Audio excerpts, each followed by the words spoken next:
Hello, everybody. Welcome to the FLEXCAST Podcast with your host, with the most, FLEXBOY, and start on flexing. Woo! First episode, recording now. I thought we should get a special guest on here. I'm pretty special. Is a musician artist. I'm pretty special. He's got most of his songs have over 1,000 views and plays. That's a very big lie. You're lying. Why are you lying? Well, on Spotify, that's what it says. SoundCloud, Okay, different damn. story. You're kind of right, though. All right.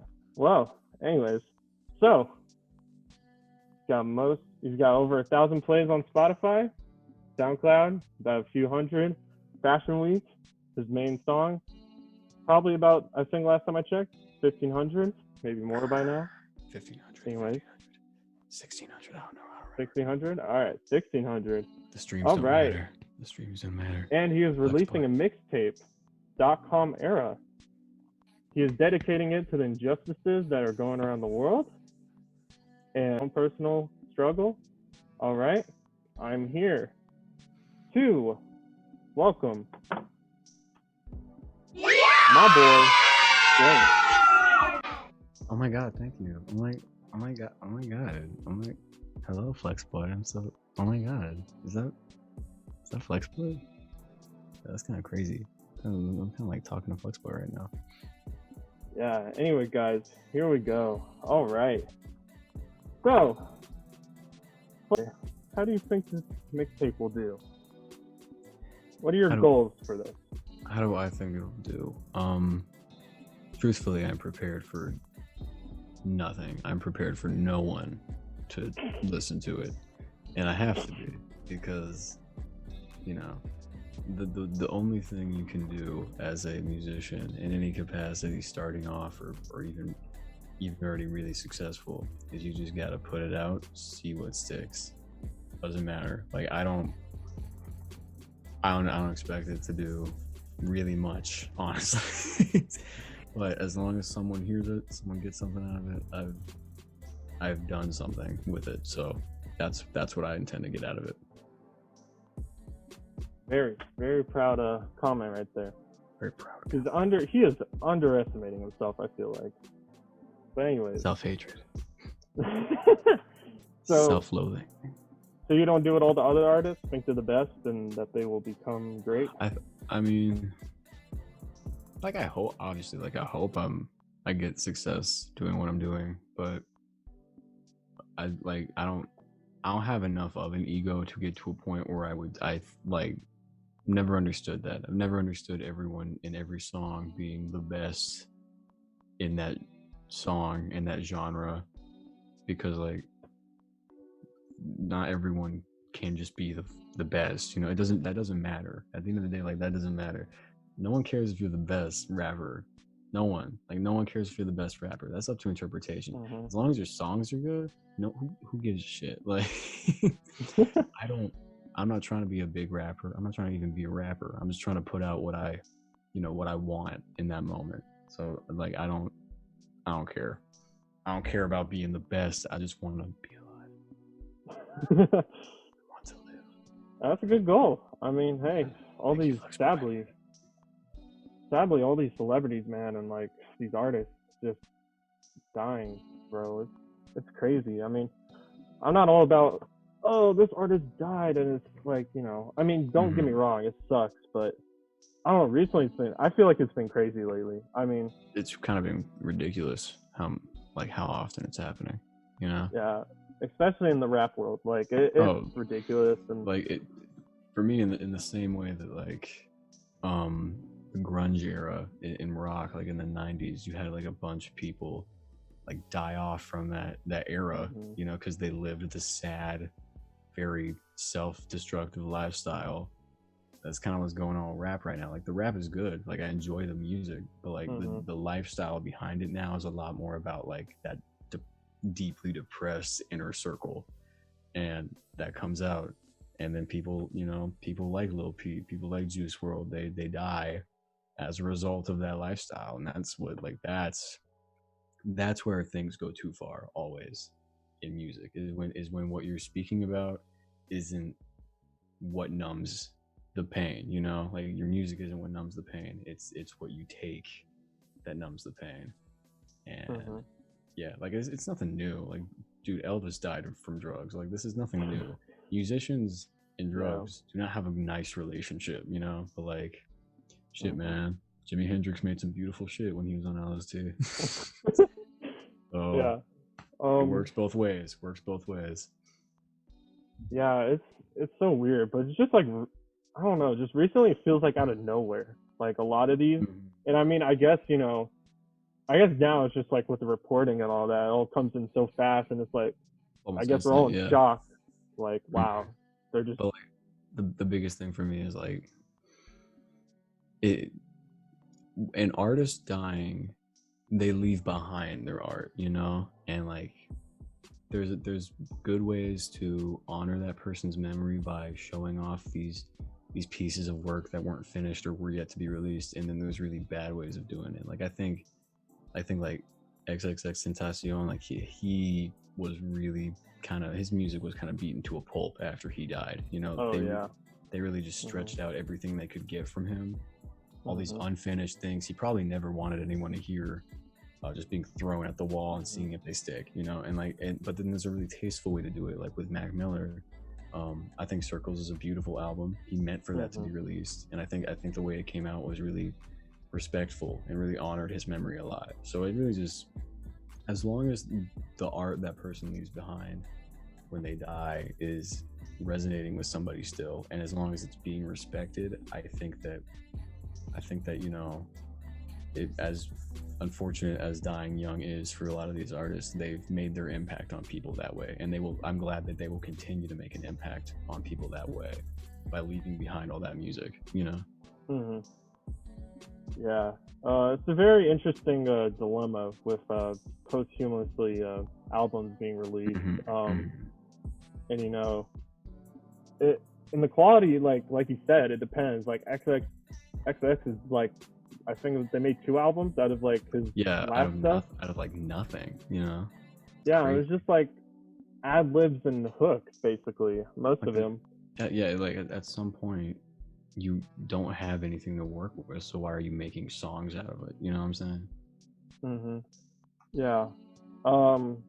Flipping on you though, if theoretically, if you kept going on, like if you keep going on with this, the flow that you're on right now at the moment, and you just abruptly passed away, would you want your stuff to be like? Would you want your unreleased stuff to be released to the public? That is the dilemma. Right now, I'm very much a procrastinator, and so a lot of my unreleased stuff doesn't even have like my voice on it to an extent, you know. Like, and I want to get to a point musically. It's a weird thing, but I want to get to a point musically where I have enough material, B-sides, whatever, that if I ever died, I could still like have that legacy, you know. Like I don't have that right now, so I feel like anything I've not released or that won't be released, I don't want released to the public, because I feel like it just doesn't justify what I was going for yet, you know what I'm saying? Yeah, it's very interesting.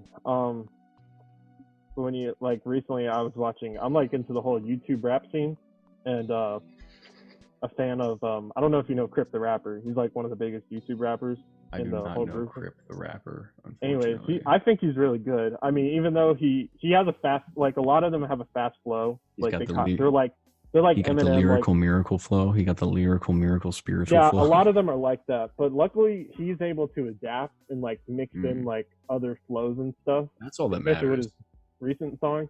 Yeah, and one of his fans recently passed away, and he was an artist, and he wasn't that big, but now since he shouted him out, and I haven't looked at the numbers of this guy, but I assume now they're like high. I bet they're probably in the thousands if he didn't already have like 1,000 views or something like that. Oh yeah, for sure. In that way, I think I would want my legacy to live on. Like if I passed away suddenly, I would want people to listen to what I already have out a lot more, you know, and just kind of like take with them whatever message they get from that, you know. Like that's that's what's important to me overall, is just releasing something that resonates with people, regardless if it's unreleased or if I'm dead or not, you know? Mm-hmm. Yeah, that makes sense. It better make sense. Yeah. Better make sense. Well, speaking of, since you brought up procrastinating in that topic, with this whole COVID-19 situation, how, like, since you, even though you said you're procrastinators, you have 16 songs coming on this mixtape. Even though you released three of them, I'm pretty sure. Yeah, three of them. Four. I believe four. Four? Yeah. Oh, yeah. Sorry, I didn't see 2020 on there. My bad. No, it's all good. Four of them. Yes. So 2020. And then, wasn't American Devil a song you made? American Devil was a really bad song I released in 2017 on the 4th of July. And it had a good enough beat to it that I wanted to keep it. But Lord knows, I was 17 and I didn't know a lot about politics. And for a white skinny kid to just try and rap about politics he knows nothing about and just put it on this terrible, poorly mixed beat, I did not want that to be the legacy I left behind for that song. So I've kind of, with that one on the album, it has been released in some form, but the lyrics are entirely different, and I've almost totally overhauled the beat. Same concept, same sound, but like it's far more refined, and I'm far more proud of it now. I think it says a lot more now, and I think a lot more people will enjoy that song. I think it's the perfect song to end the whole thing with. Good, yeah. Yeah, I mean, I when I first initially heard it, I think I remember texting you. I was like, "Yo, this is pretty banger." Yeah, you were like, I like this beat a lot," and I was like, "I like the beat a lot too. I hate what I'm saying, but I love the beat." I think I remember saying, "Yo, the beat's pretty hard," and I didn't comment on the lyrics at all. Yeah, there was nothing to comment on. They weren't good. Yeah, the version is gone for a reason. So yeah, just to bring up, I mean, and your style, I just wanted to touch on that for a sec. I've noticed your production style. Do you make the beats like the way I'm trying to say it is the beat is kind of louder than your voice, or like the beat takes more of the volume of the space than your voice. I've noticed that in your production, the way you produce the songs and mix and master them and all that.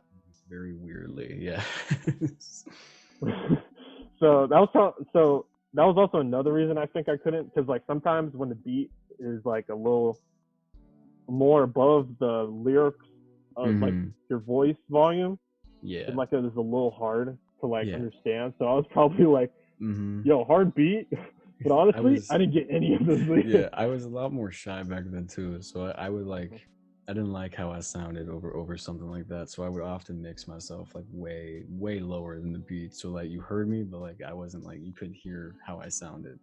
And I've gotten a lot more confident vocally and confident in my ability to write, as like since that point, that it's like way better off. It's way better off now, being able to scream, being able to shout as much as I want and have myself be heard over these instrumentals, because like that's what I wanted, you know. Like I love the instrumentals, I love making music, but I also like, the biggest thing for me is lyrics. The biggest thing is writing for me. Like the writing has to mean a lot, and like for me it has to be important in some way for me. Gotcha. So speaking of that, so what got you initially into music? Well, I know it's a charged question, but it's a very loaded question right there. So I grew up on completely different music than right now. I think my only introduction to rap music as a kid was the Black Eyed Peas. Same here. The first introduction to rap music I had. From there, it was like Gym Class Heroes, or like it wasn't like A1 hip hop, you know. It wasn't anything like that. The first general impression, as far as rap goes, and I'm talking about rap because this is definitely a hip hop mixtape. I think the first time I truly resonated with a rapper was Kendrick Lamar. I think he was the person. Like that was the point that I got into hip hop, that I looked past all these preconceived notions of, oh, it's all about drugs and sex, and I'm a little white kid and I don't get it, you know.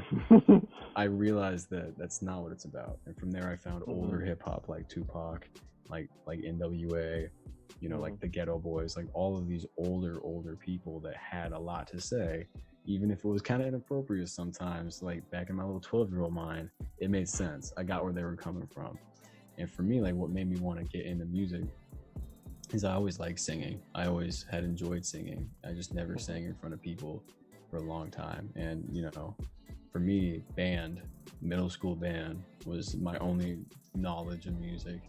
And any kid who is only known to play music through middle school band is bound to end up hating music. So for me, it took a long time for me to be comfortable writing my own stuff.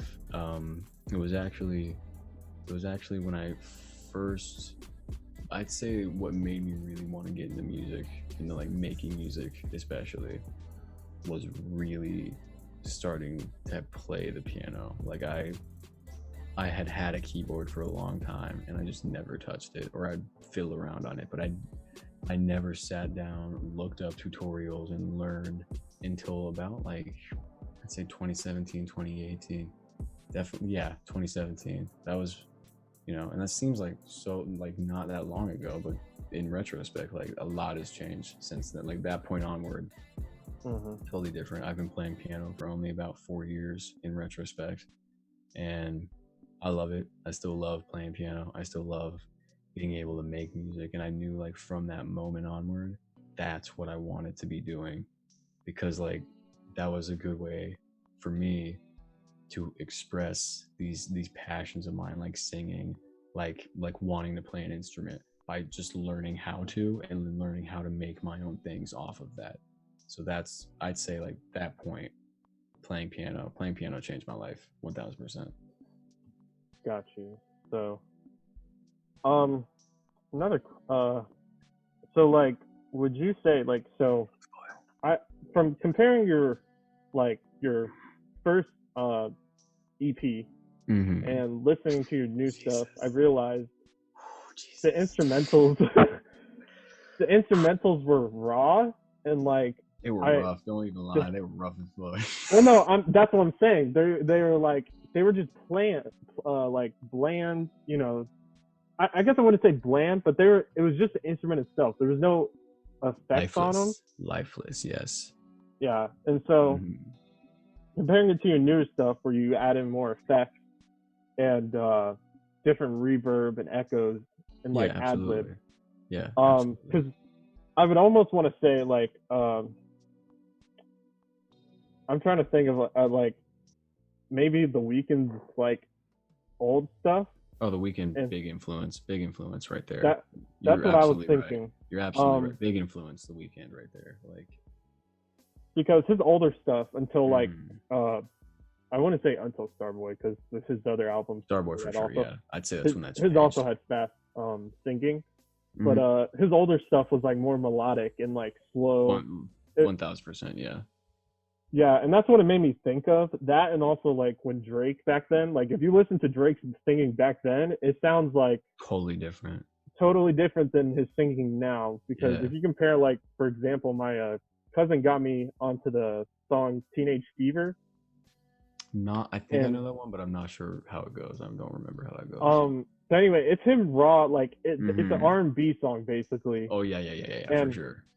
Yeah, and his singing on there is just it unlike now where he has like effects and stuff on it, or like you can tell like there's a slight just auto tune, like just to make it like just more modern and to make it like pitched right, just enough, like just barely. Yeah, where it doesn't like you can't hear like any cracks in his voice or anything like that. Yeah. But yeah, unlike his newer stuff, and then I realized with your newer stuff, I found while I was listening to your discography, I'd probably say around Ernesto Highwater, I felt like you started adding more effects and 1000% right there, reverb and echo, and I think I remember hearing ad libs in Ernesto Highwater. There were a lot of yas in Ernesto Highwater. Yeah. and that's when your beats, like, so it went from like instruments, like just basic, Totally like acoustic, the basic yeah. instrumentals, Mhm. to more of complex, like, you know, there's some reverb, you like rapidly repeat some of the instruments where it makes like a different sound. Absolutely. Just like it makes like make it sound like real life noises, like, you know. And so just to compare that to now to what your stuff is, it's just a big leap. So I will give you like on credit, like I appreciate that.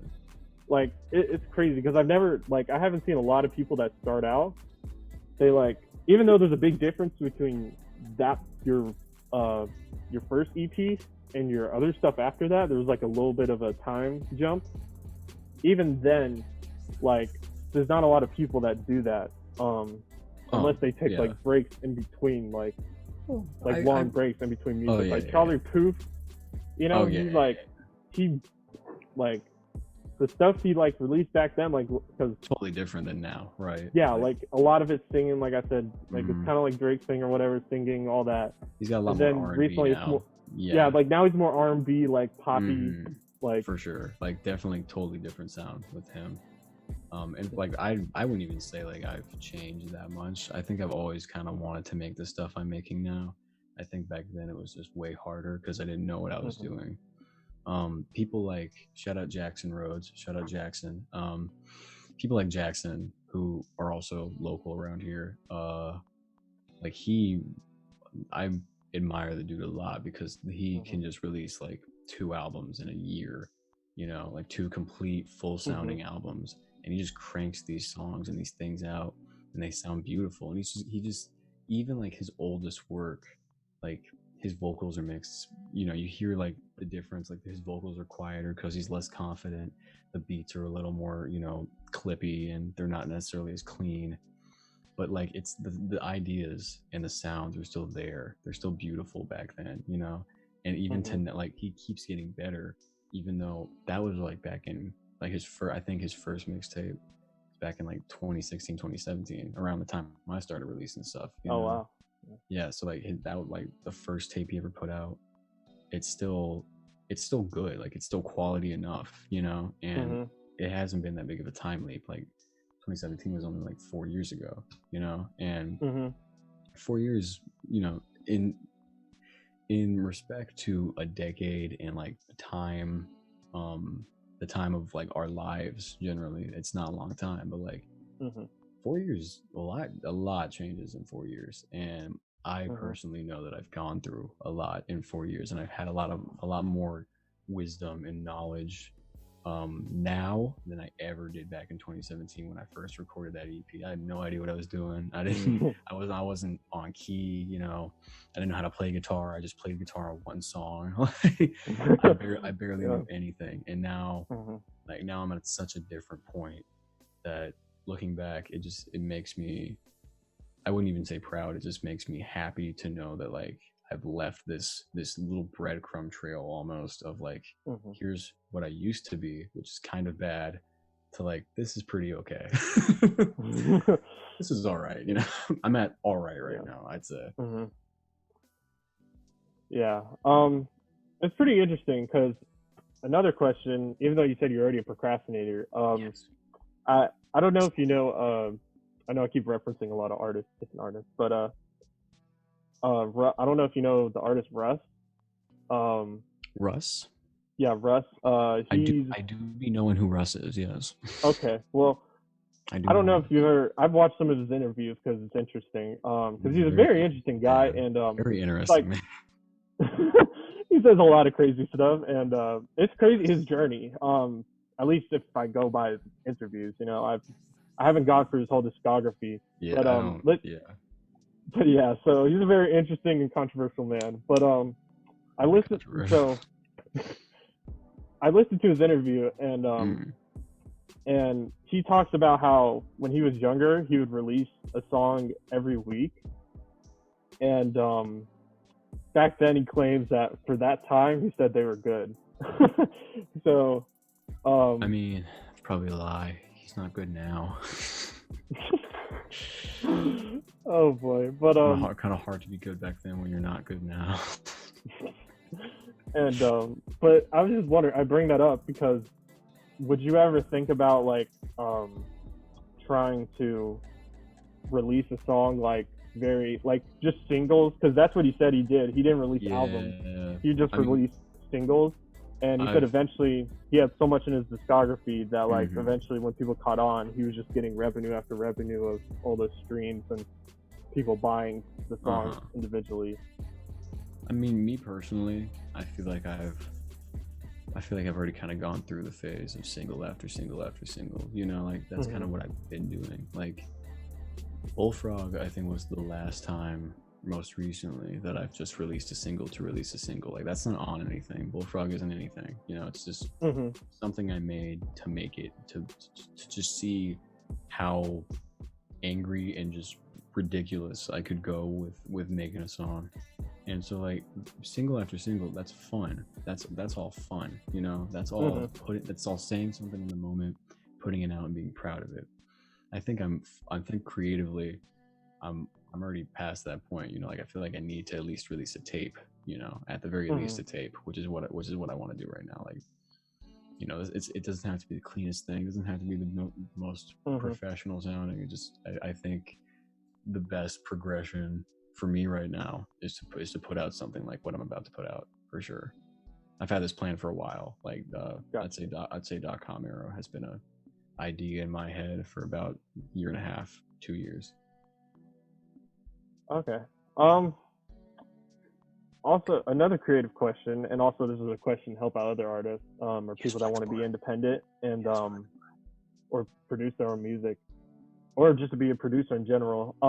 Would you say that they should try to learn an instrument to understand the different chords and how it sounds and this type of effect, and how the instrument works itself and what it works good with, like lyrics and song-wise and different themes?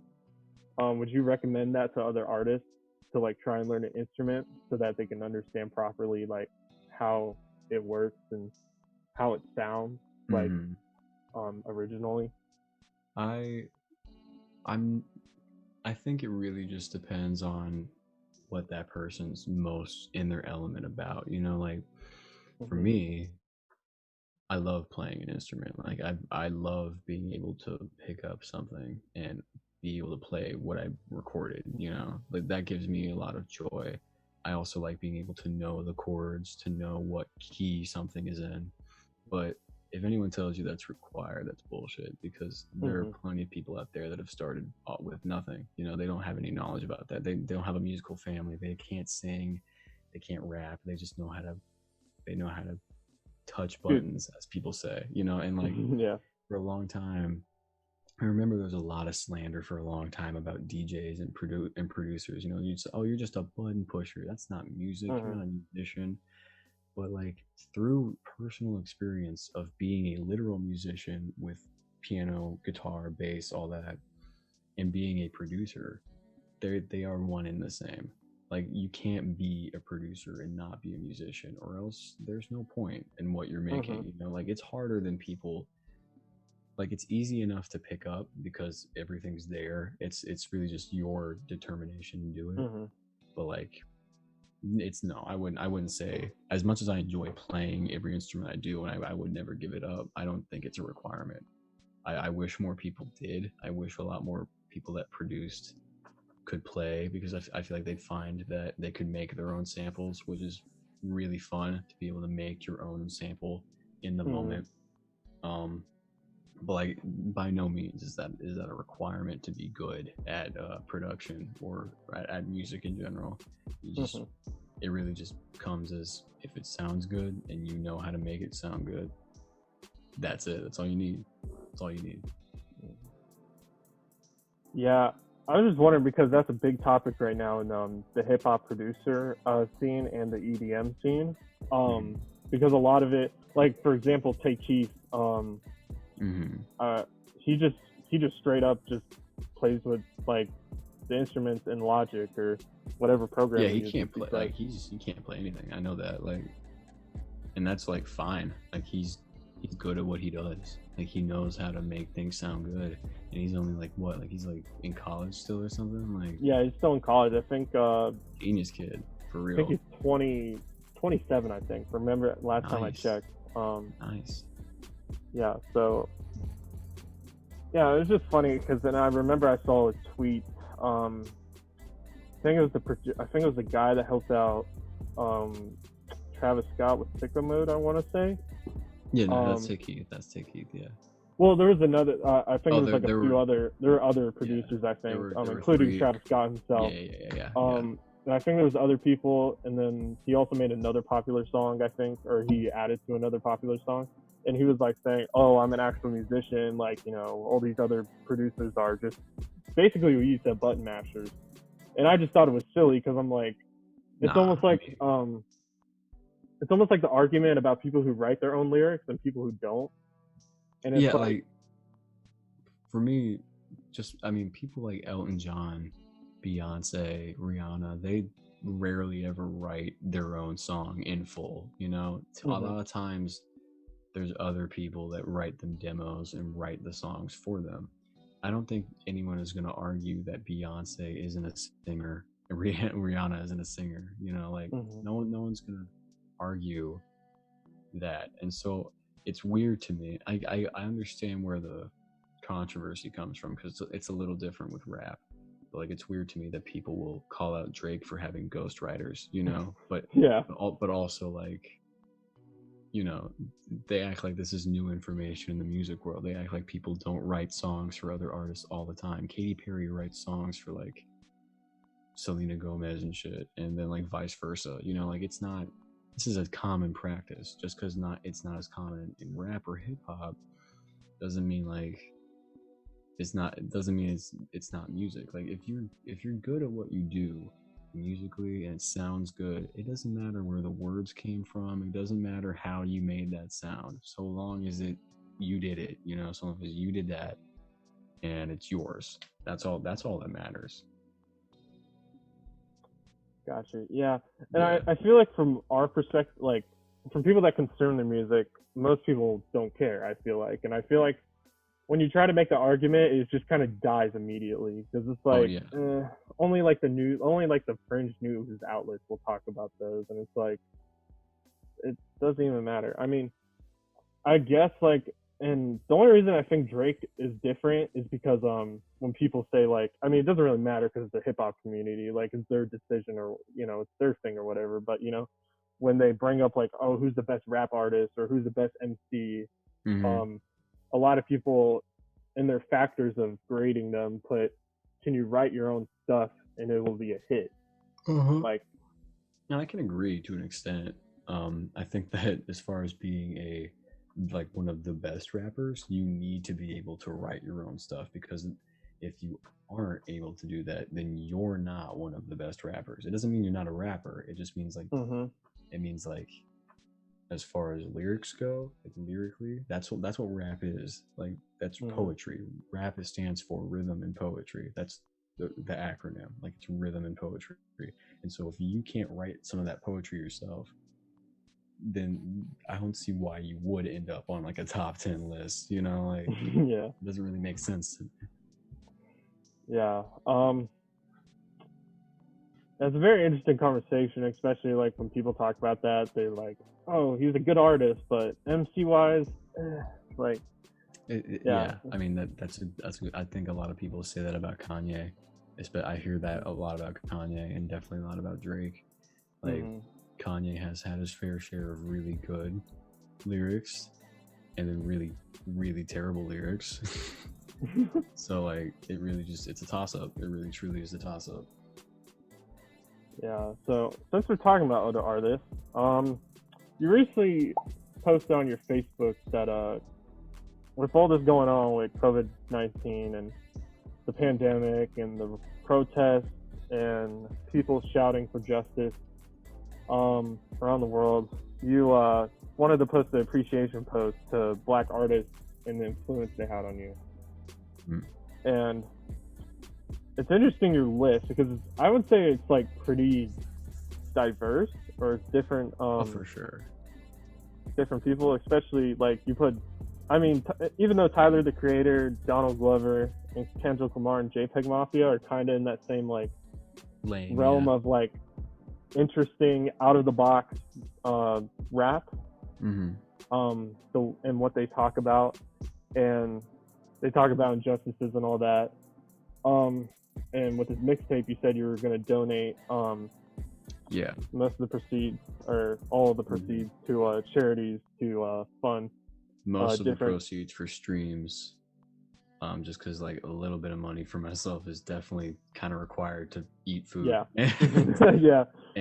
But all of like if they buy it digitally, like they buy it, all of that goes towards all bail. that goes to most like 80% of the stream money goes towards bail projects for sure, like across the country. And I think that needs to happen, you know, like that. I want that to be the reason people buy this, not just to listen to it or just to get me anywhere. I want that, like I want it to be for a good reason. Mm-hmm. Would where was I? So talking about these artists, they obviously most of their songs talk about very fringe and political topics. Yes. Would you say they inspired you to talk about your own beliefs?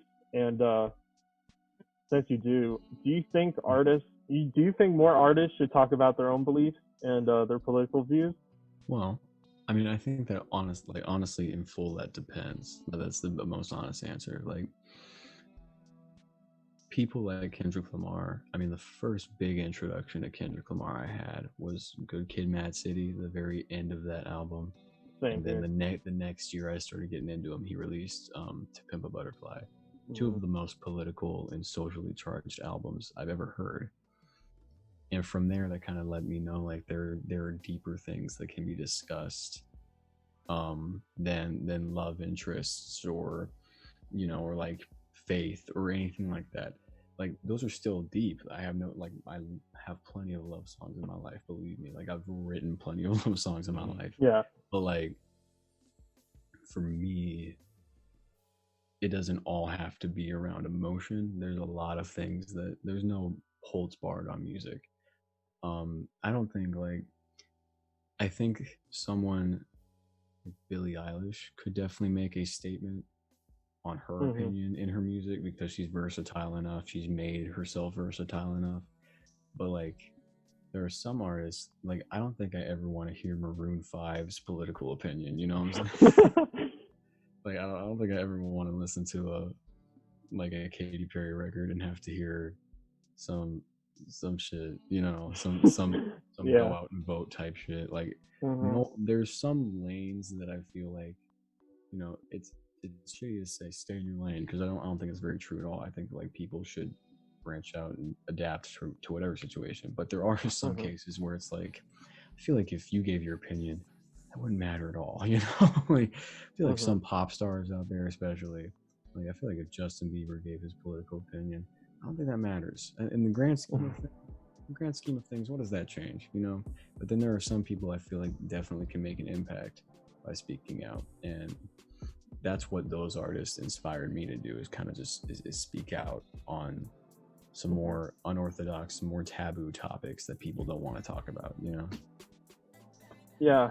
But it's funny you bring up Justin Bieber because he has been so following him has been an interesting journey because he, ever since this whole protest thing started happening, he immediately started posting like the black square and everything. And and he basically did what you did, where he talked about his artist that inspired him, or he was saying that he what was the correct word? That he was basically making he was benefiting from black culture, he quote unquote said. And that's a totally reasonable thing to admit because it's very true. Yeah, I'm just, you know, it's interesting. It's very interesting, especially from him, because from what I remember, I just hate it like when people like him do it, and because it feels hollow, you know.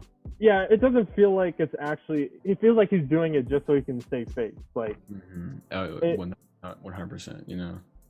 that's the thing that pisses me off about most of these opinion right now. Feels but disingenuous, you know. Yeah, and that's what pisses me off. Like, because it feels like it just comes out of nowhere, and it's like, okay, what's your gain here? Because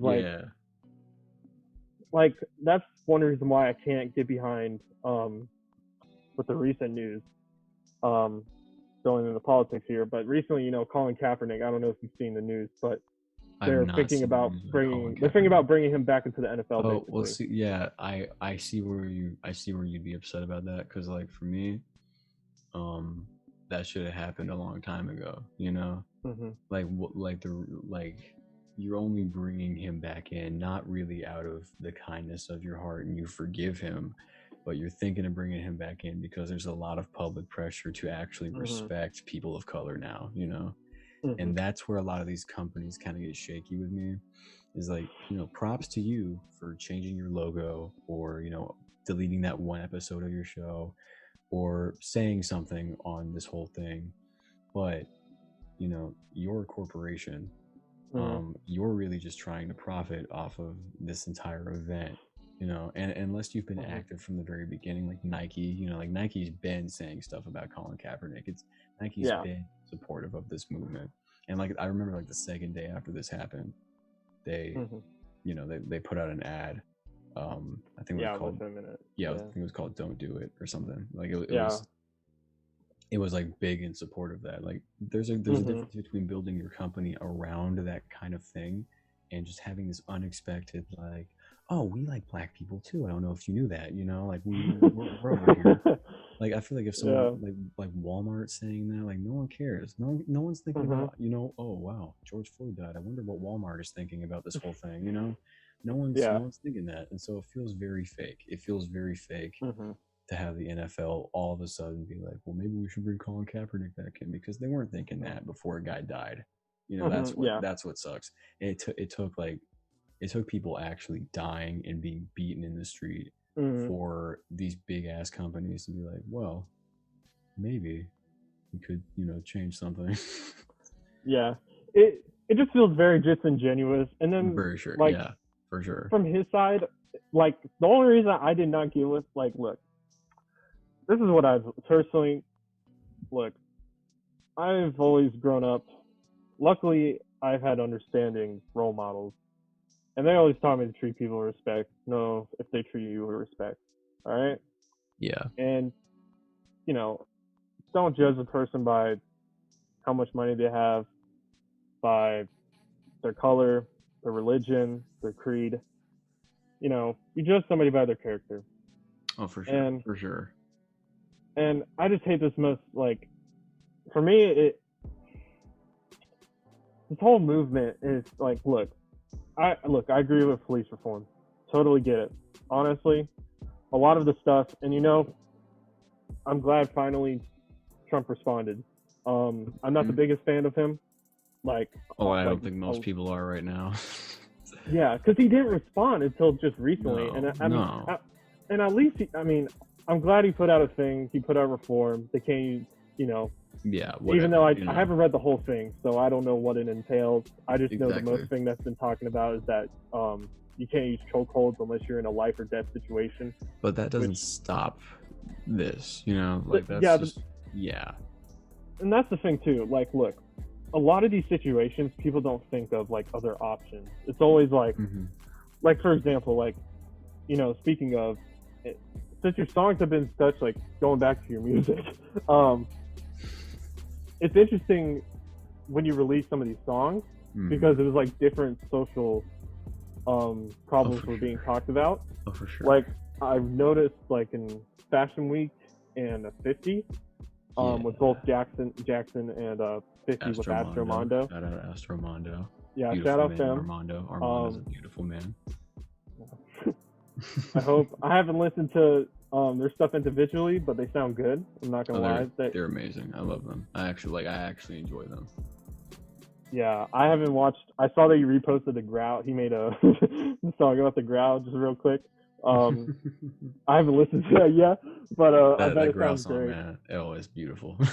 Yeah, and but back to it. I noticed that in those songs, you talk about school shootings, or at least I'm pretty sure from what I interpreted. That was, yeah. I wrote those songs, if I'm correct. I don't even, what's sad is I don't even remember where it was, but it was that I think it was San Antonio or somewhere in Texas. A Walmart was in the same week, a Walmart was shot up because it was like predominantly immigrant. That's the reason it was shot up. And then I think that same week a mall got shot up. I know the second one you're talking about. You're talking about the second one was the El Paso. Yeah, it was El Paso. Like the thing that's so fucked is that we don't even think about those things anymore. Like the thing that's so fucked is we've completely forgotten about where this happened, why it happened, how many people died. I couldn't even tell you how many people died. So I had to write it down in a song. 25, 17, 59 to 50. Like those are all numbers of the shootings. And I can't even, what sucks is I can't even off the top of my head remember which ones apply to which.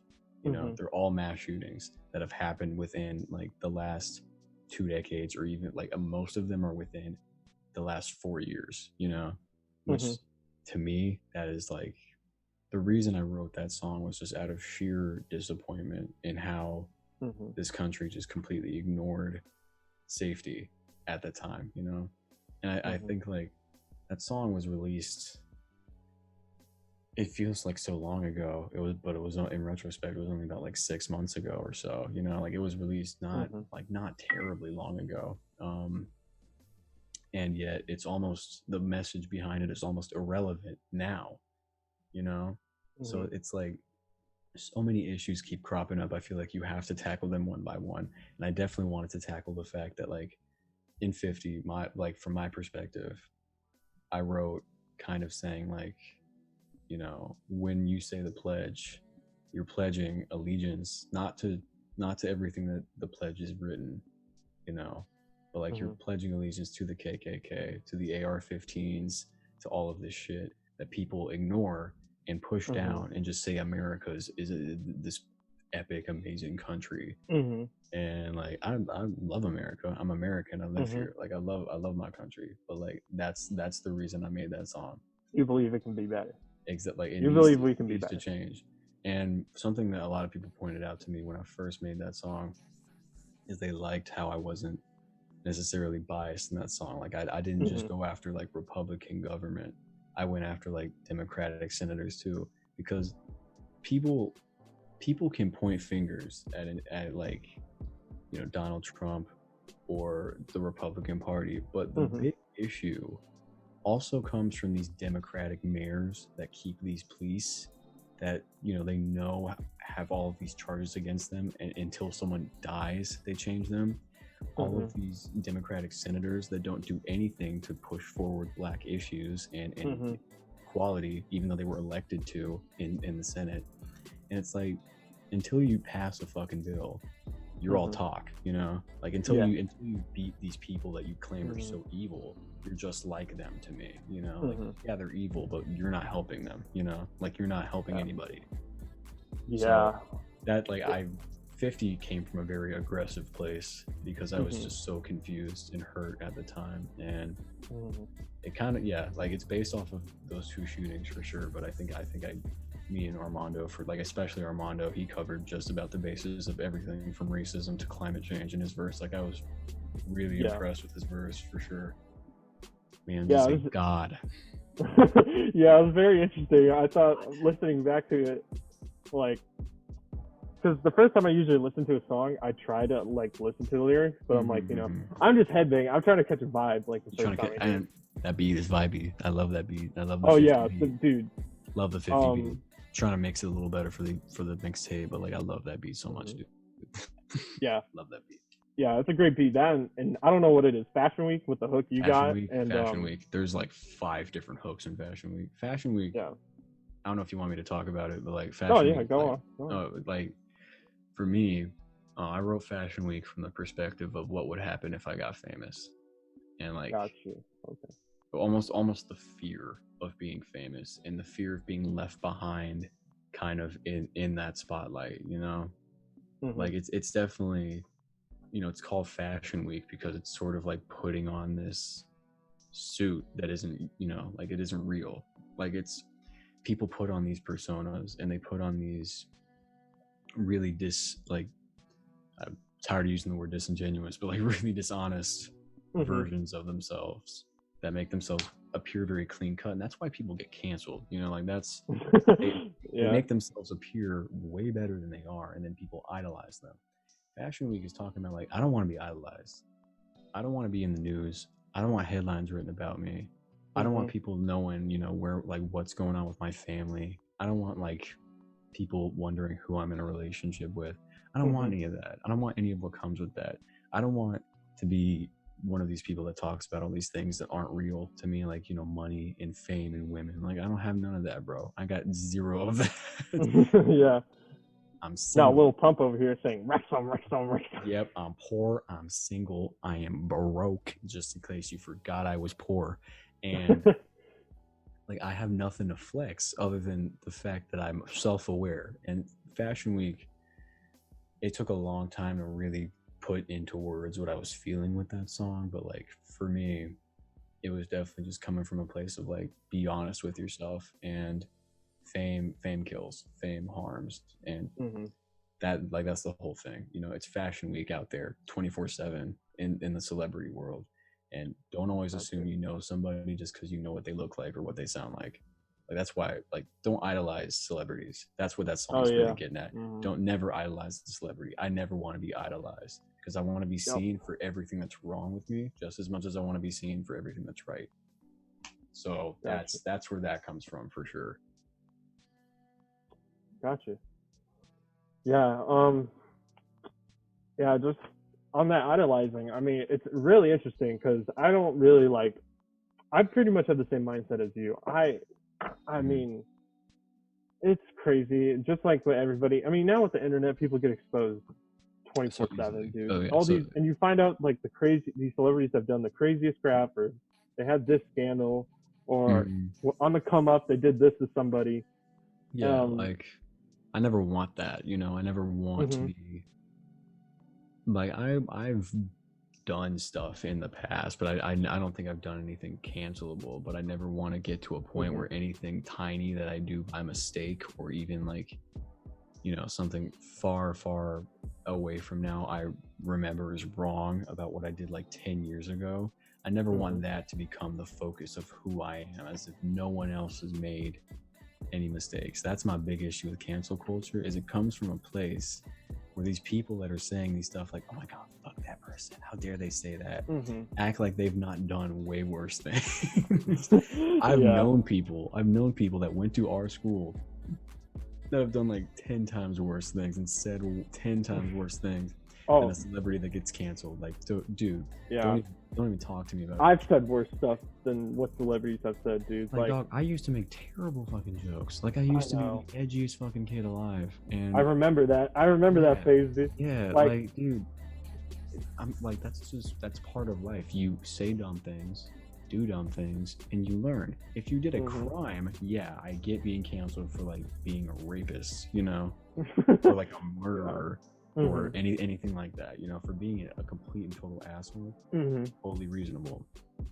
But that has to be like serious, or it has to be already still happening, Like something I said 25 years ago doesn't really matter in the modern time. Yeah. Speaking on that, again, opinion for me, FLEXBOY opinion here. I hate, like, they do it to everybody though, and it's like even the people on their side. I get, like, the Harvey Weinstein, totally understandable. If all that is true, I talk about like, Harvey Weinstein on the mixtape. Check it out. Well, there we go, another tidbit. It's called Twitter Famous. It's on the tape. Gotcha. But yeah, it's like, I get those people. Yeah, we should shame them. I mean, the horrible people, they've been doing it forever. They deserve it, yeah. So, and, like, but it's like I think it was last year, Kevin Hart got, he got almost canceled for saying that gay joke. But he's a comedian, you know what I'm saying? Like, that's... Yeah. Yeah, like, people focus their energy towards the wrong things. People weren't upset at the fact people were so upset about the fact he was going to host the Oscars that no one was focused on the fact that the Oscars didn't nominate a single black person that year. Like, get your priorities right. What's more of a problem? A really bad old Kevin Hart joke, or like representation of people that aren't rich and white? You know what I'm saying? Like, yeah, it's focus your priorities. You know, like don't be canceling Doja Cat when there's cops. Oh my god! Don't be canceling Doja Cat for no reason when there's cops out there that are like actual KKK members that haven't been revealed yet. Like, don't you dare be on Twitter saying like Doja Cat made this really stupid joke and she said this thing in a song one time and it was kind of offensive. And then get your panties in a bunch because a black woman said black woman stuff. That ain't even your problem. I see a lot of white people being butthurt over Doja Cat, and it's like, dude, you don't even get to have an opinion. What? What's like? Why? It's people focus on the smallest stuff. Right. Like it's so ridiculous. Like, it doesn't make any sense. It's like, okay, yeah, we go after this person. He actually did something bad. And then, like, recently, I saw Justin Bieber getting accused of rape. I saw that today. But like, you can't tell me you won't listen to someone like Justin Bieber because of an allegation, but you'll listen to 6ix9ine and keep making him famous. I know. Fuck 6ix9ine. Oh my god. Fuck 6ix9ine. Fuck anyone that's like 6ix9ine. He's a literal pedophile, and people are giving him #1 hits. I don't give a fuck about cancel culture till that motherfucker's in jail for life. I don't even care. Dude, he that deserves is that, bro. Whole topic on itself. That might as well be like hypocrite, man. Hypocrites. They are everywhere. Oh my god, dude. It's crazy. The world is look. If anything, like, going totally off topic here, but I am not going to be surprised, dude, if the 4 horsemen just show up on the news. Like, honestly, dude, I'm just waiting for Jesus at this point, dog. Yo, honestly, I'll be like, Jesus, Jesus to come look, I'm sorry for saying your name in his vein so many times. We all have. It's okay. It's not the end. I know. Hopefully, dude. Not yet. Yeah, it's a crazy time, dude. And yeah, people focus on the wrong stuff. And like, dude, with all the canceling of these, like, you know, the people that, like, all the companies that are, like, that have had history with, you know, culture, what it was back then. Like, really? Aunt Jemima, my guy. Aunt Jemima. You really gonna cancel Aunt Jemima? Aunt Jemima. You're gonna focus on that. I mean, like, dude, like, what's the bigger problem here? The fact that an older black lady is on your syrup, or like the fact that there literally have been 0 arrests for Breonna Taylor's killers? Like yeah, I'm sorry. Oh, I didn't realize we were gonna be stupid right now and in a very important time. You know, I didn't realize we were gonna, like, what does that do to help anybody, removing Aunt Jemima? Like, I get the name can be like kind of like, damn, that's actually offensive, because it is, but like at the same time, that name in that woman's face is almost positive. That's almost like a good thing, because that means for like ages, for decades now, this brand of syrup in America, a very racist America, has had black lady on it. You know, your white kids that you're raising to hate black people pouring black lady syrup on their pancakes. That's a good thing to me, bro. That's a good thing. That's a positive. I don't get it. And dude, oh my gosh, and like, speaking of this movement, since we're on that topic and absolutely, or on the thing, like, again, these celebrities, they don't talk about it when like all this other stuff, like the stuff before happens.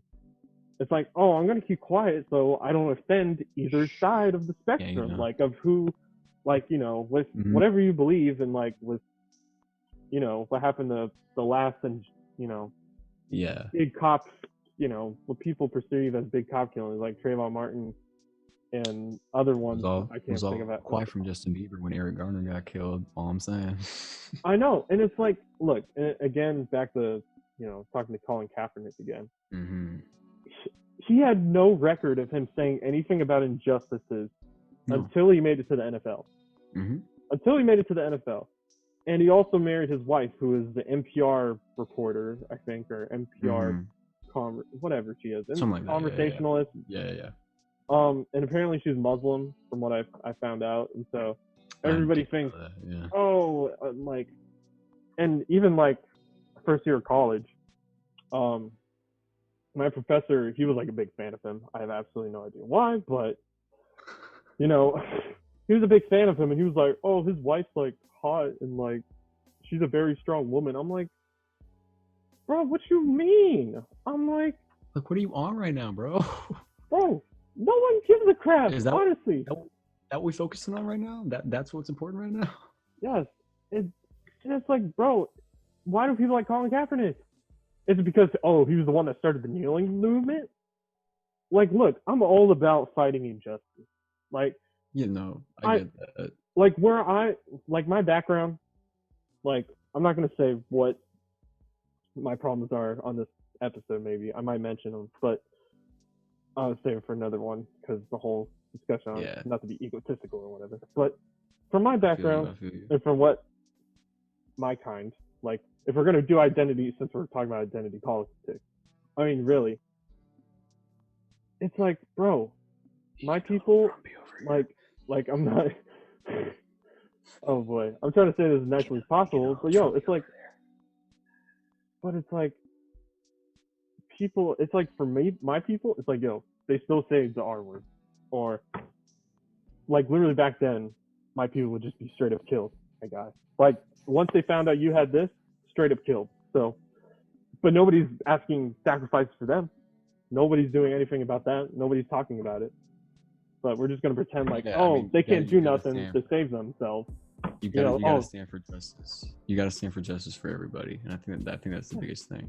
And like, I'm all for Colin. Like, I'm all for Colin Kaepernick, 100%. I think what he did is a very noble thing. I think he wanted to make a stand, and he did it in the least explicit, angry, loud, annoying, or like unjustified way. All he did was just he just did a stand. He just kneeled down in a sign of respect for the anthem, but in a sign of respect for those that the country has killed too. And people, what really shows the true colors of the nation is the fact that there are like grown adults that'll be screaming about Colin Kaepernick. They're like, how fucking dare he disrespect the veterans and the anthem, and it's like, all you're showing right there is that you don't even care about why. You just care about the fact that someone, for a split second, didn't worship the country mindlessly. They didn't think everything was fine and dandy. And so, like, obviously, Colin Kaepernick isn't a perfect person. I think that the activism he had kind of came out of left field for a lot of people. Like, no one really expected him, of all people, to be the guy that just kneels for an issue like that, for sure. But I think the fact that he did finally speak up, in and of itself, is a brave thing. Like, I don't want to discredit and say that celebrities that are speaking up right now are all fake. I don't want to discredit that. I think that with being so big in the celebrity world and in that spotlight, there comes the cost of saying certain things. You don't necessarily have free speech at that point. Like, what you say dictates your wealth, your job, all of that. And so, I'm sure they had marketing teams surrounding them saying, oh, don't talk about this, this is too controversial. And it's only now that it's become a trend and that they can probably express how they truly have always felt, and that's the biggest thing. Like, I want to give credit where credit is due, even if it's fake as shit. Like, I want to give them credit. Like, okay, thank you for speaking your piece. You don't have to keep pretending, but like, thank you for saying what you said. But at the same time, like, activism to activism. I don't want to ever discredit people standing up for somebody. You know what I'm saying? Like, obviously, I think it's really painful right now to see that people care a lot about Black lives. But if they're Black trans lives, or if they're Black gay lives that are being killed, it's different. It's like, oh, whatever. It's not the same support. But like, if we're really on that all lives matter bullshit, those lives matter too. You know what I'm saying? Like if we're on Black Lives Matter, those are Black lives. They still matter. You know, it like you said, it's got to be like you got to stand up for everyone's people, not just one group. Like everyone deserves to be treated fairly. I think right now, Black people really need to be treated fairly in this country. I totally agree. But at the same time, gay people need to be treated equally. Trans people need to be treated with dignity. You know, like it's just it all comes together at the same time. I think that's what's really important right now is to have a focus that like no one is out here saying like, oh, these people don't matter. These people matter. And that's where all that like all lives matter, you know, all that comes from. Like that comes from the place of people thinking like because Black lives matter, that comes from the place of them thinking, well, that means no lives matter. No. We're saying like obviously all lives matter, but we're reminding the public and especially the government that Black lives are still lives. You know what I'm saying? Yeah, it's very complicated, dude, for me, because it's like you got the BLM movement. You know, like I said, believe everybody should be equal opportunity, equal chances in life, you know, equal respect for if you're a good person, you know.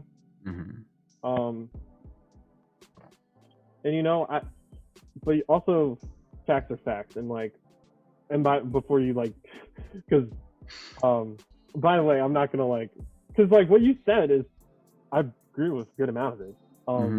I agree with some of it, and I think it's a lot of people like the Black Lives Matter movement. It's like everybody, like people, they think because like nobody's communicating like that idea that you just said, basically, where look, we're not saying other people don't matter, but we also want to help these people first. But it's like, hey, look, if you believe that, cool. Like, look, believe this group is being attacked, I'm all for it, you know? Protect them, you know? Protect everybody, protect them. And like, you made a good point. Like, I saw you post, you said what happens after? We don't stop this. What happens after? Who else are they gonna go after? Who do you think they're coming for? You know, it's people like you and me. When they're done with them, you know, it's like, you can be like all like, oh, it's not my problem, I'm not Black, whatever. But like at the end of the day, if you're still poor and white, or at the end of the day, if you're still white, they will look for something to oppress, and they will look for something to have control of. And if it's not them, it's gonna be you. That's my honest opinion on that. Well, look, everybody wants to say this is race versus race. It's not. You know what it's really, not like that. But you want to know what it really is though? It's really power versus powerless. Oh yeah, it's power versus the power. Like it's the oppressor versus the oppressed. 1000%. Is it for people? It's people with power and have assets, and that are evil, versus the people that are trying to be good in the world. That's what it is right now. And then you got these in between people who aren't sure. It's kind of like gray, like, you know. Do this for myself, you know. You got a little bit of this. I want to be involved, all that, you know. Yeah, these people want to be peaceful, you know, or you know, they're not worried about it because they're worried about other things in life, which, you know, that, like, you know, look, I went to, you saw my post. I went to a protest. I wanted to know, like, you know, because I mean, for my but sorry, I didn't mean to cut you off, but I just wanted to say, you know, I like to see things out. I like to look up. I like to research what, like, I don't like to immediately, oh, I don't like this, you know, or immediately, oh, I see this, and like, this is what people are saying initially. Like, it's like, no, I'm gonna do some research. And, you know, like, the BLM movement is so crazy. It's like, you got it being funded by George Soros, this huge, like, billionaire, and like, he's known for like creating groups that like just make social divide. And it's like, when people see that he's funding that movement, it's like, okay, is this a real movement? Like, is this good? Is like, and you're like, you don't know what to believe in. And it's like, people take advantage of that situation. Yes. And it's like all the rioters and looters. Like, I hate all the people on the right saying, oh, all of them are rioters and looters, and the protest and everything needs to stop. they're not. Look, I don't know what the percentage are. Okay. Yeah. Yeah. And like maybe once I see percentages, maybe I might change my mind. I don't know. But so far from what I've seen, is it's like protest and then rioters. I feel like right now it's kind of like more protests and rioters, but it's like a 25-75% split. It's like far greater protest right now. Like at the beginning, I'd say it was a lot more 25-75, but like right now, I would say it was like, I'd say it's 5-95 right now. Like that's the biggest reason the media is kind of quiet right now on the protest, because there's no more burning cars, there's no more bricks being thrown, so now it's not exciting, now it's not an event, now it's not black people being violent against good white Americans, now it's just black people standing up for themselves alongside their white like counterparts, and that isn't a good story. So the news is kind of lying to a lot of people about how this is going down. That's where these conservatives get the idea of they're all looting, they're all rioting. These are violent protests. No, some like I'm not even gonna say none of them have been, like plenty have been violent. But you got to understand, you can't just like be like violence is bad always and then not be upset when a cop kills a black man. You know what I'm saying?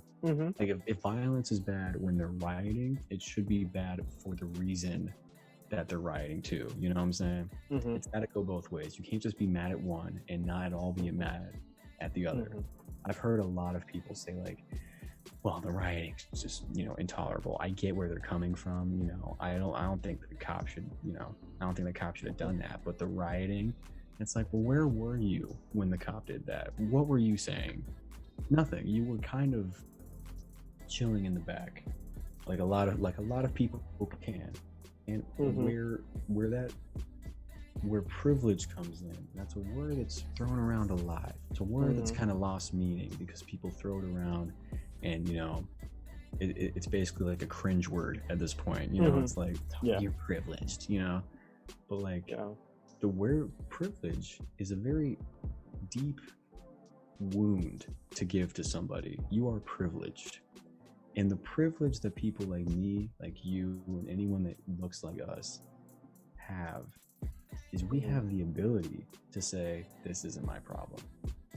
Black people don't get that right now, because even if black people decided this isn't my fight and just stayed home, they still couldn't just go out at night. They still couldn't just drive. They still couldn't, you know, call the police and feel safe. Or in Breonna Taylor's case, they couldn't even sleep in their own home. You know, they have to deal with this. We don't.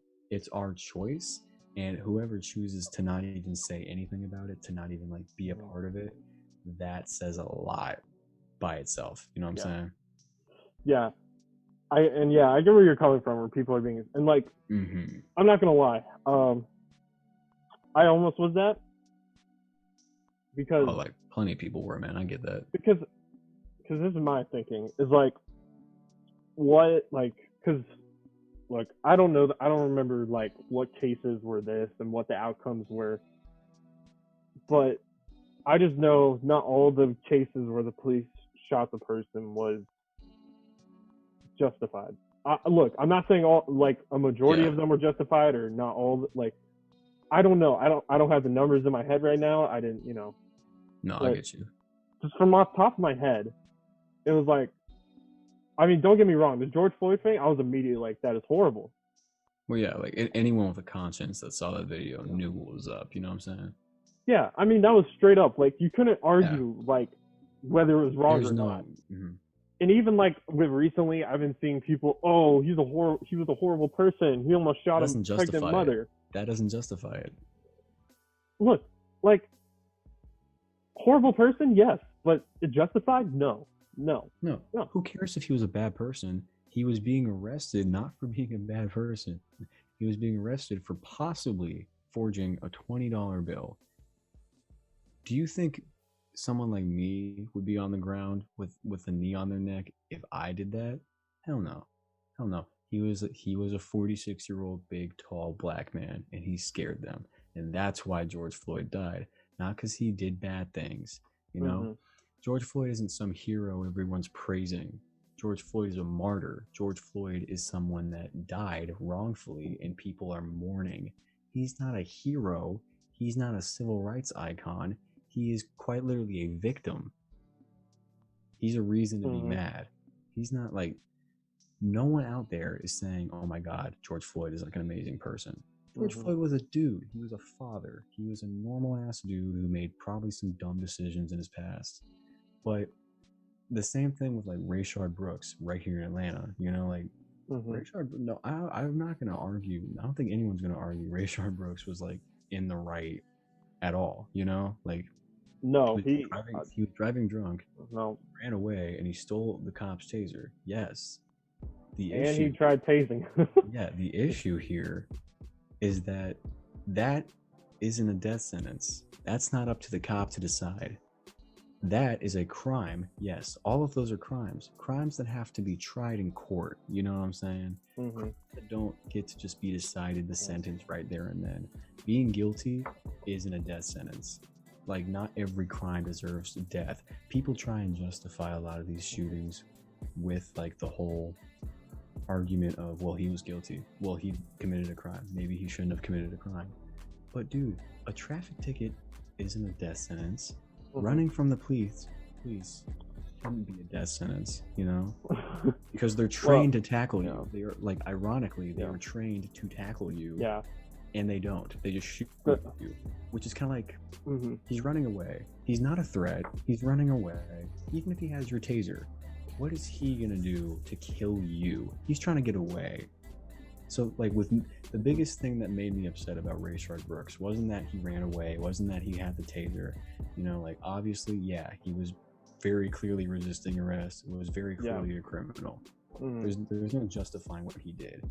The problem is that it's literally not in the cop's training to just pull out the gun and kill him for that.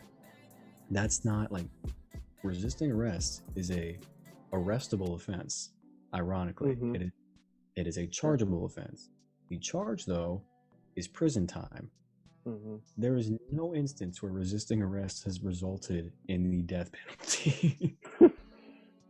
Except right there, except in that moment. And that's where the problem is. Justice is sort of warped in the mind of a lot of these cops. Justice sort of becomes like, oh, well, if you deny my authority, you die, you know, regardless of what your crime was. If you do anything else, you die, you know? Yeah. Like, if you move weird or you move sketchily, you die.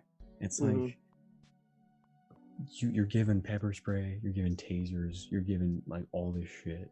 You're trained in, like, hand-to-hand shit, and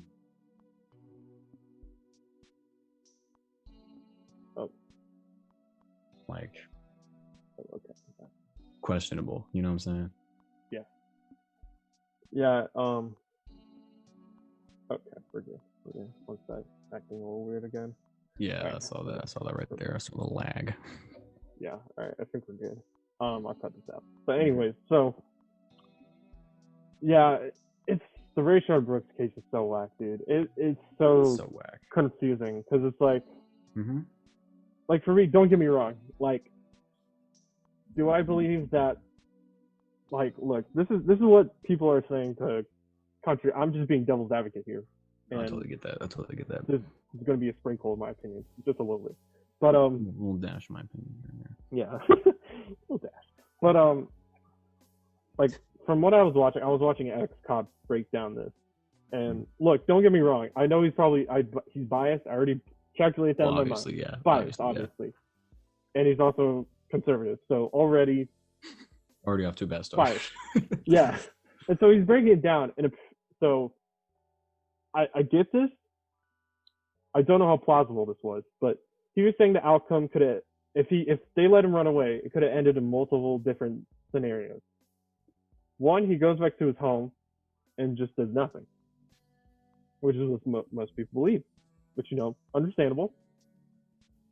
Two, he comes back to get revenge on the cop, or he does something because he apparently was in the gang hood place. He was apparently in gang area, so they thought maybe he would go back and try to beat up the cops or something like that. Which I don't know how plausible that is. I don't know how plausible that is. I'm just stating what other people are trying to argue back. Yes. And so either that or he's going to run away and hurt someone else or endanger other people around him, which unpredictable, I know, which, you know, human psychology is unpredictable in general. Oh, 1000%. You can only assume as much as a person's going to do. There's only so many scenarios you can come up with that a person might do in this, especially in, you know, factors like, oh, they're a sociopath or the way they block their emotions and crap. Look, I get all those arguments, so it's very confusing. It's like, could he come back? Did he deserve to die, though? No. The possibility of those scenarios. I highly doubt in my soul that the cop that shot Rayshard Brooks was thinking analytically, here are 3 things he could do. I'm pretty sure what he was thinking was, this motherfucker has my taser. I'm mad. I'm going to kill him. Like, for me personally, I think just based off of the footage that I watched, the body cam footage, you know, when they first walk up to him, he's smiling to them. He's smiling, like, really nice. He's like, how are y'all doing tonight? And if you check his hat, I don't know if you've seen the video, but if you check his hat that he's wearing, his hat is the state of Georgia with a blue American flag. Like, it's a police support hat. So that makes it all the more tragic, the fact that, like, he gets killed by the cops. I didn't notice that. That's he has this police support flag hat on, you know? It's like, and he was a father. He had a daughter. Like, I believe, if I remember correctly, the next day was his daughter's birthday, you know? And, like, you know, maybe he's a shitty dad. He got drunk at a Wendy's, you know? They're pretty and he abused his kids and his wife. But, yeah, you know, like, you know, like, there's, yeah, like, he was probably a shitty dad. No doubt about it. But, like, do I genuinely think in my heart, this man, if he ran away, was gonna come back? No, I think he ran away deliberately to escape. I think this man ran away to hide and run away. I don't think he was ever going to come back and hurt somebody. I think the biggest thing is that, like, when someone runs away from the police on foot, they're almost universally never going to get away. You know what I'm saying? Yeah. Like, there was, like, no matter how far Rayshard Brooks ran, no matter, like, where he hid, all they had to do was call for reinforcements, call for that search helicopter. He would have been caught real quick. There would have been nothing. Like, there would have been no way. There would have been an Amber Alert out, you know, all that. There would have been no way that this man would just get away.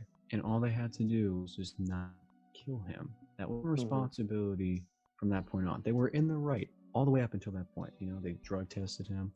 They made him do the walk. You know, they made him take the breathalyzer. They determined he was drunk and they were going to arrest him. And then, rightfully so, they tackled him and tried to get him when he started running away. Yeah. Where they went wrong, the one thing that they had to not do wrong was kill him. And they killed him. And I think that says a lot about what's fundamentally wrong with the police force right now, is that is prioritized as the only option you have in a situation like that.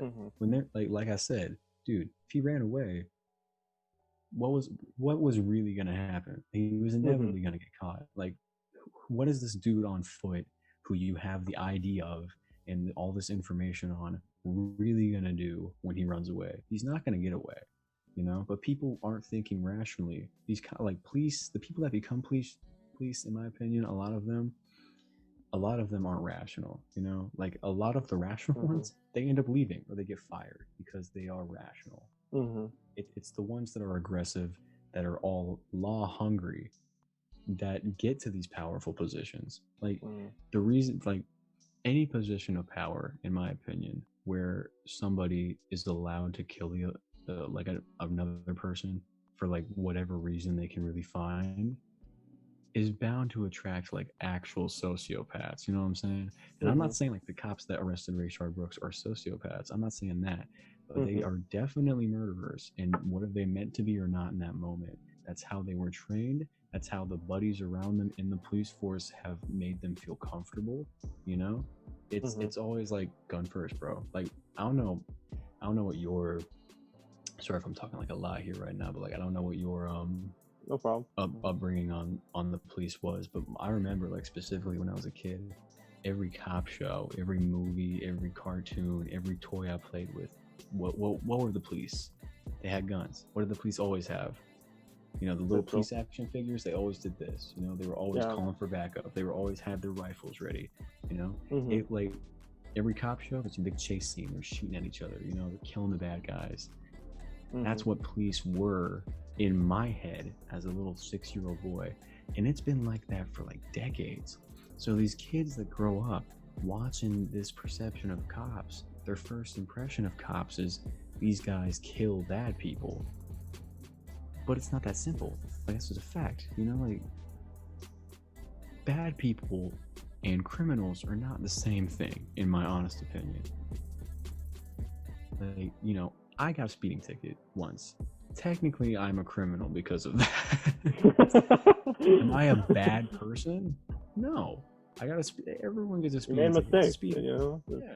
You know, it's like, I'm not a bad person for getting a speeding ticket. You're not a bad person for committing a crime. Everyone that goes on the road and drives commits a crime every day. That's just a fact. Because there's so many traffic laws, it's almost impossible to follow all of them. You know what I'm saying? Like, even if you just forget to turn your turn signal on, technically you could be arrested for that. Technically you could. So it's like picking and choosing the laws that people die for isn't fair. You know what I'm saying? But only the police have the power to do that in the moment. And that's where I think a lot of this frustration about people like Rayshard Brooks comes from, is like, sure, he was a criminal. He was drunk as shit, driving, and ran away from the cops, grabbing their taser. Obviously, he's kind of a dickhead for that, you know? Obviously, like, he deserved to be arrested. But where things go too far is that even guilty people don't deserve to die, you know? They need to be tried. That's what America's founded on. People get a right to a fair trial in the Constitution. They get a right to be they get a right to avoid cruel and unusual punishment. I would say being shot 5 times at point blank range for running away is cruel and unusual punishment, and it's definitely being denied the right to a fair trial. Yeah, that's all I gotta say about that. That's all I gotta say about that. Yeah, I'll just try to finish off here with some pondering, but also kind of answering what you were saying. I've heard a lot of suggestions for what should happen, and also I've heard a lot of also upset, like you said. People are upset. Upset, don't get me wrong. I feel like everybody should be upset either side in some way. Yeah, absolutely. My whole thing is like, look, this is all like, don't get me wrong. It's still like good intentions for a lot of people, for both sides. Honestly, I feel like people need to remember that both sides have good intentions. You got to open the discussion. It can't just be like, I think that's the biggest thing. Like, I've talked to people that are very pro cop during this time, and like it's really easy for me to be like, fuck you and fuck your all lives matter ass, you know? Yeah. But like for me, you got to open up the discussion a little bit more, because these people aren't necessarily against you. This isn't a political issue, you know? Yeah, this is a human problem. So anyone, regardless of political stance, needs to understand, like, hey, this is not okay. So you got to talk with these people. You know what I'm saying? Yeah. Like, you can't just push them to the wayside. Yeah, I feel like this is like I wouldn't say morality question. It's basically a way of doing things and a way of how it's basically what leads to this. What do you believe? Does this action lead to this? And do you believe this should happen or this should happen? It comes down to that. Yeah. And that's basically what it is, which that's the thing I hate the most about this. Don't get me wrong.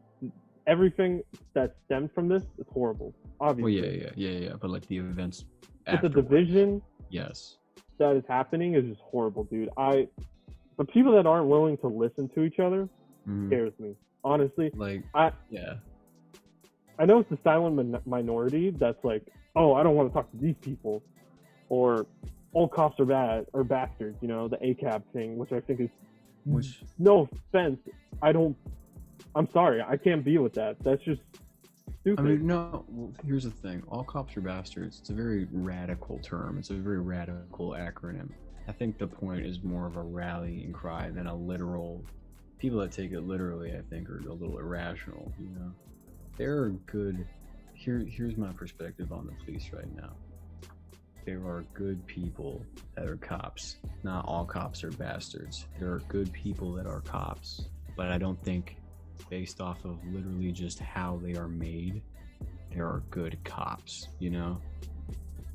Like, there's plenty of good people that are cops. I've met plenty of good people that are cops. I feel like most cops are good. Yeah, I mean, they're good people, but like being a cop, the job requires you sometimes to be a pretty terrible human being. You know what I'm saying?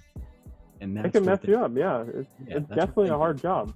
It's a hard and really responsibility-driven job. It's life or death, basically. I mean, they literally have to face that most of the time. Yeah. Like, especially in that situation where they might not want to be, like, for example, like they encounter somebody, they encounter a minority, and they're too loose. And next thing you know, the dude pulls out a gun and shoots him right in the head.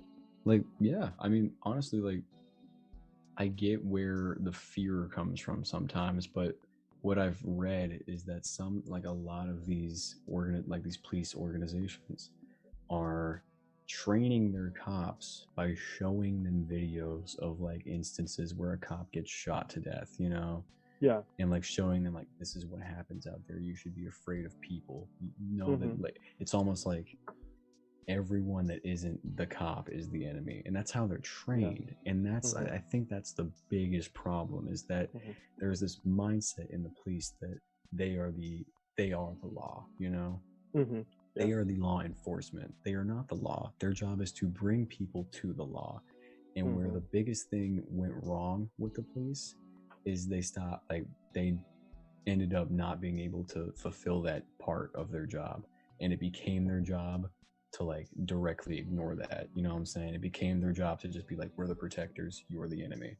And that's not true. Like, it's the same thing as like, you can't say all cops are bastards.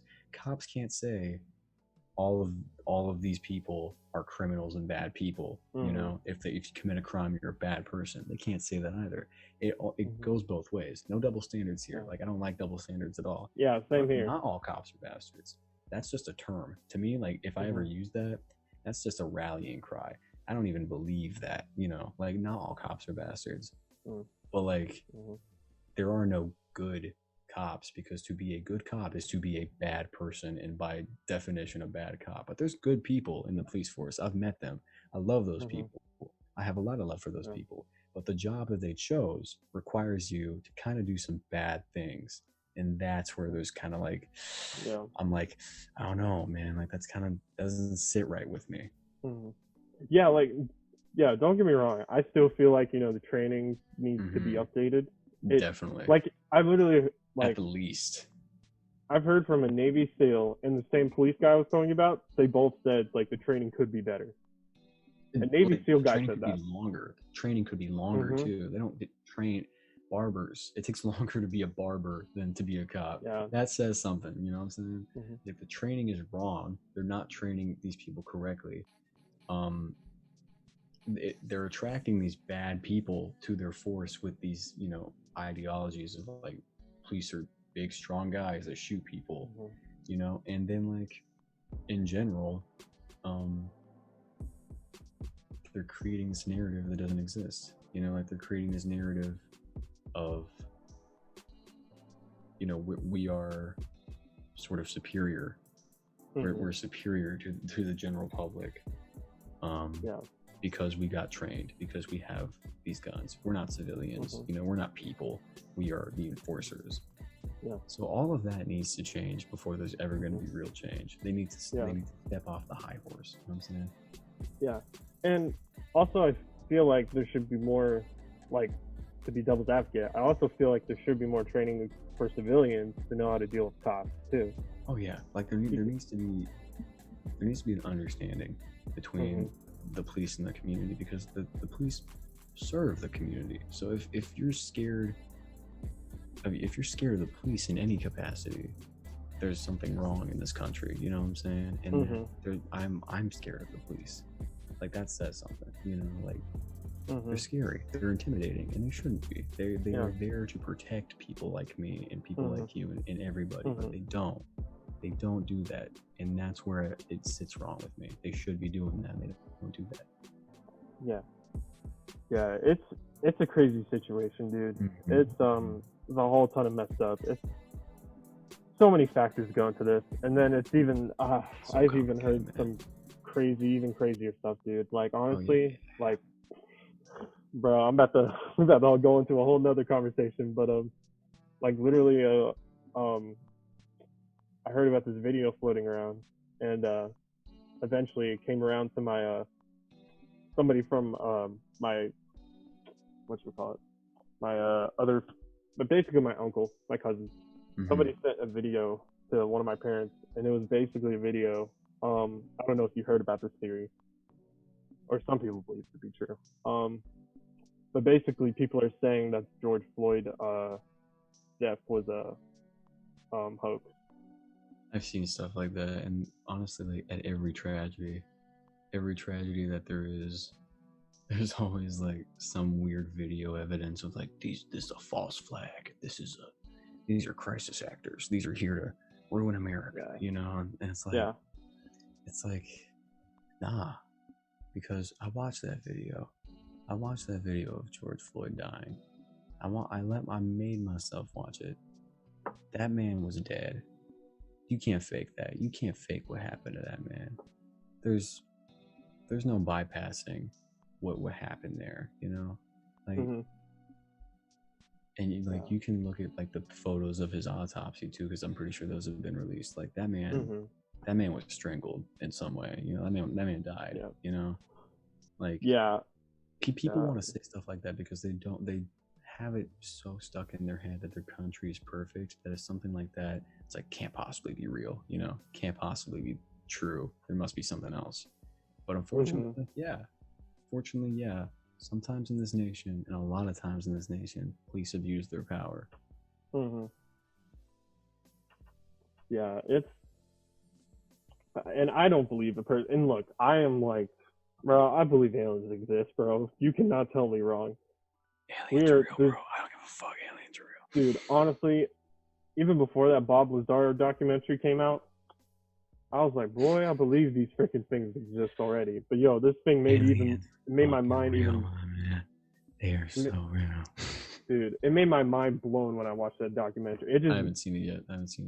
Dude, it's crazy. It is so crazy. Like, no spoilers.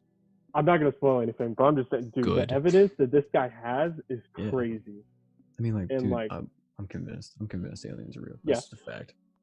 And like, I'm used to believing stuff like that, and like, I'm just gonna say this out here. For a short time, when I was younger, I used to be an Alex Jones fan. Now, I did not believe everything you said, obviously, because I would not be as rational as I am if I did. No, I wouldn't be talking to you. You would not be talking to me. And it was only for a little while. It was because hey man, he's convincing. I get it. I totally get it. Yeah. And it was because he recently he debunked something that was true, actually. I don't remember exactly what it was, but it was actually true. Got one thing right. Yeah, and I think from what I remember, because I know he talked about it on the Joe Rogan podcast. I love that episode. I love that episode. Oh yeah. Or I think he was telling somebody about it, but it had to do. I think he exposed like a basically it was like a group of people. They had like these secret meetings or whatever, and that was true. And I was like, that's true, yeah. Good for him for exposing that. You know, like I mean, I already thought that stuff went on, but you know. Oh yeah, but I assume it does. Yeah, like. And that's the scary, like I said, the scary part. It's like the division is the scariest part because people don't realize the real enemy is there's like bigger powers at force. There's bigger powers at force, and that's we're fighting the machine, baby. We ain't fighting each other. You know what I'm saying? Yeah, and that's what I'm scared of, honestly. Like with all this going on, and then especially with the pandemic, I know probably you think so. But how dare you mention COVID-19? I know, for real. How But fucking this dare you? pandemic, I'm not saying it's fake. I'm stating that I'm not right saying now. it's fake, but